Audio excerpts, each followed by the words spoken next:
Okay, सो ये वापस एक रॉ वीडियो होगा जिसमें मैं ट्राई करूँगा कि कट्स बहुत कम हो एंड पूरा वन टेक में शूट हो, एंड मेरे पास वापस कोई स्क्रिप्ट नहीं है। आज हम बात करेंगे कि the thought of being unique, मतलब जब सबकी वो उम्र एक आती है, या शायद मेरी अभी भी वो उम्र चल रही है, कि I have the thought of being unique. मैं कुछ भी देखता हूँ एंड आई जस्ट थिंक यार ऐसा नहीं करना, कुछ अलग करेंगे, कुछ नया करेंगे, which is very risky sometimes, but ठीक है। एंड ये जो थॉट है ये शायद कहीं ना कहीं हमें बेवकूफ़ बना रहा है। सो ऐसा होगा, कभी तो हुआ ही होगा तुम्हारे साथ कि तुमने कोई बात बोली एंड तुम्हारे किसी दोस्त ने कहा होगा कि यार ये बात तो मैंने सुनी हुई है, उस बुक में लिखी है, ये उस मूवी का डायलॉग है, रफली वो डायलॉग से सिमिलर है, whatever. Then you are like हाँ सिमिलर होगा, बट मैंने वो मूवी नहीं देखी, मैं तो ओरिजिनली बोल रहा हूँ। एंड फिर तुम्हारा दोस्त यकीन नहीं करता है कि नहीं नहीं तूने वो बुक पढ़ी है, तूने वो मूवी देखी है, तू डायलॉग कॉपी कर रहा है, and you just give up कि अब इसका कुछ नहीं हो सकता, ये तो बोलता रहेगा। बट द थिंग इज कि तुम शायद जो बोलने जा रहे हो वो ऑलरेडी किसी ने बोल दिया है।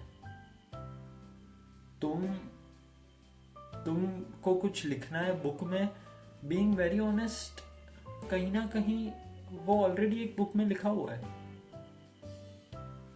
एक और एग्जांपल, अगर तुम्हारा फैमिली में बिजनेस बैकग्राउंड है और तुम इंजीनियरिंग करते हो, फॉर एग्जांपल मी, तो तुम्हारी काफ़ी रिस्पेक्ट होगी। क्यों? क्योंकि वो सब बिजनेसमैन है और मैं एक इंजीनियर हूँ, तो मैं यूनिक हूँ।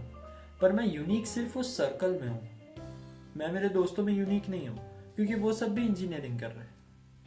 समझ रहे हो ना?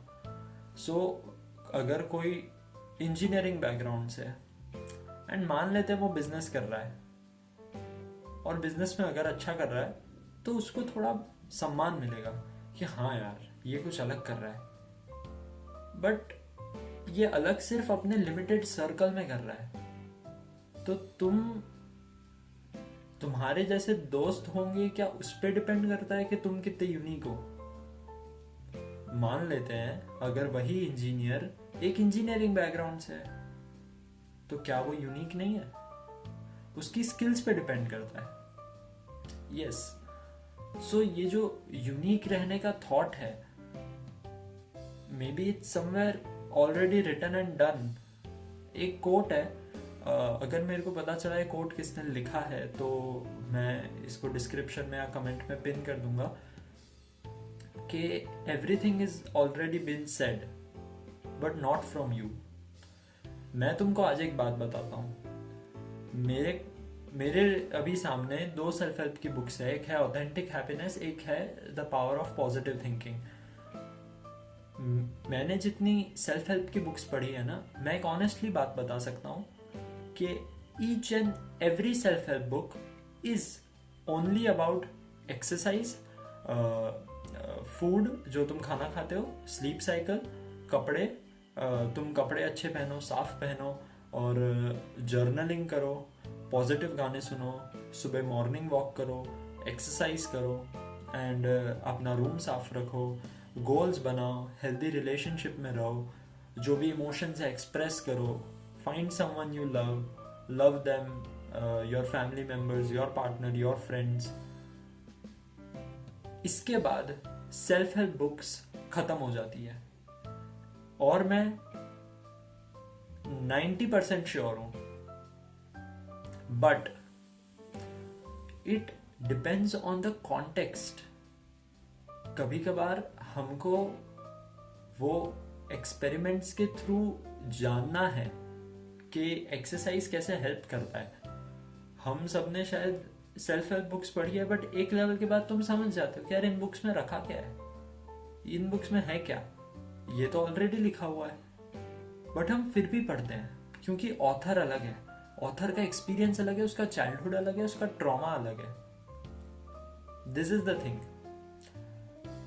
इंसान अलग है, इसलिए हम शायद सेम चीज सुन पाते हैं। फॉर एग्जाम्पल, मैं ये सेम बात बता रहा हूं, हो सकता है ये सेम बात एक ट्विस्ट के साथ कोई कॉमेडियन बता दे, बात सेम है, पर तुम जिस तरीके से कंज्यूम करोगे और वो कंज्यूम करने पे जो तुम्हारा रिएक्शन होगा उस पर डिपेंड करता है।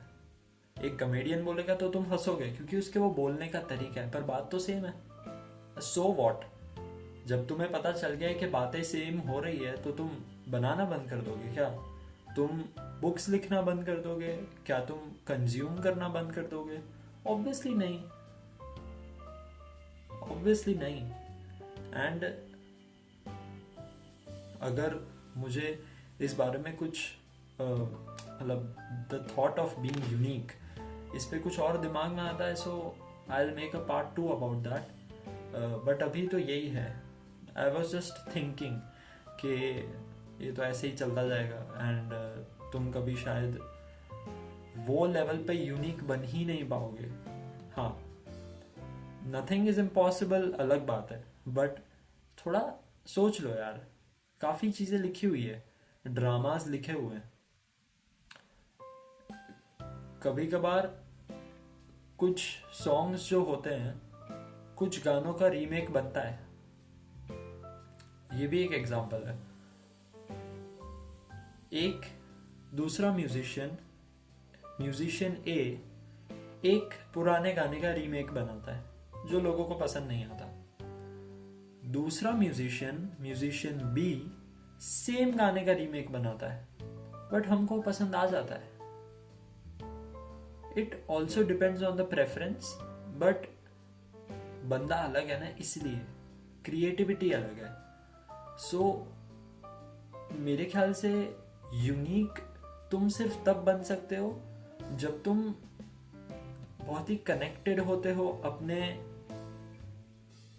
थॉट के साथ। तुम्हारा मतलब जो बेसिक थॉट है, बेसिक मोटिवेशन है, तुम जितना खुद को समझ पाओगे तुम उतने यूनिक बनोगे। Because the good news is कि तुम्हारे जैसा कोई नहीं है।